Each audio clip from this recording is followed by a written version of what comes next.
La grande tour. Un jour, Dieu fut intrigué par un spectacle inhabituel. Il se passait quelque chose dans le pays de Shinéar. Alors, il tendit l'oreille. « Hé, toi là !» appelait un grand costaud. « Lance-moi une brique. »« Tiens, attrape !» grommela un petit maigrichon.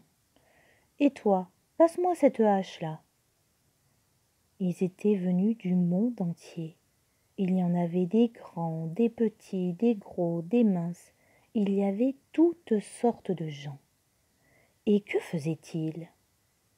Ils construisaient une tour. La tour montait, montait, montait encore. Les uns mélangeaient le mortier, les autres fabriquaient les briques, puis ils les hissaient toujours plus haut vers le ciel.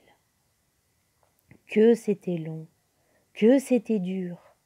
Heureusement qu'ils parlaient tous la même langue.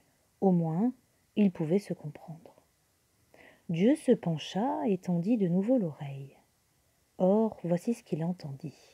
« Mais au fait, demanda un petit gros, pourquoi est-ce que nous construisons cette tour ? » « C'est simple, répondit un grand mince avec un large sourire. Quand nous aurons terminé, ce sera la tour la plus grande de toute la terre.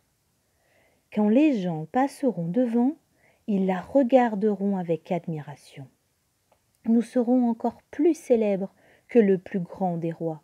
Nous serons encore plus importants que Dieu. » En entendant ces paroles, Dieu sursauta. Puis il sourit. « Plus important que moi, se dit-il, en pouffant de rire.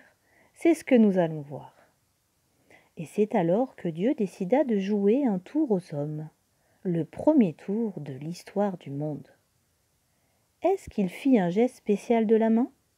Est-ce qu'il prononça une formule spéciale ?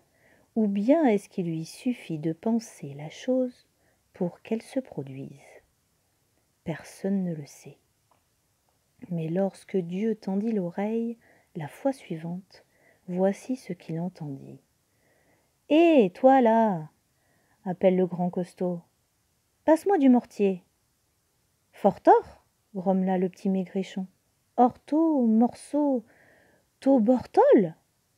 Ce qui veut dire à peu près « Qu'est-ce que tu as dit ?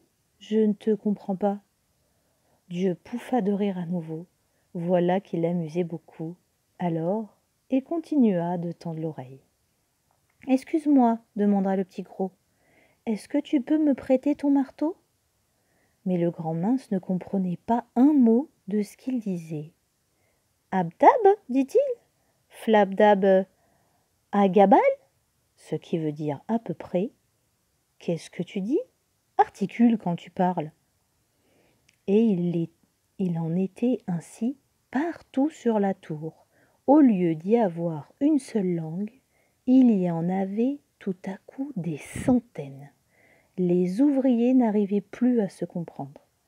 Comment pouvaient-ils continuer leur travail ? Alors ils descendirent et descendirent encore, abandonnant leur outil derrière eux. Puis ils s'en allèrent dans toutes les directions, en bafouillant chacun dans sa langue, laissant la tour à moitié terminée, à moitié construite. Et quand les gens passaient devant, ils ne la regardaient pas avec admiration, non. Certains ricanaient, d'autres la montraient du doigt, et il y en avait même qui disaient « Flep-nep, schlep-rep, zep », ce qui veut dire à peu près « Regardez finalement, ces hommes n'étaient pas plus importants que Dieu ».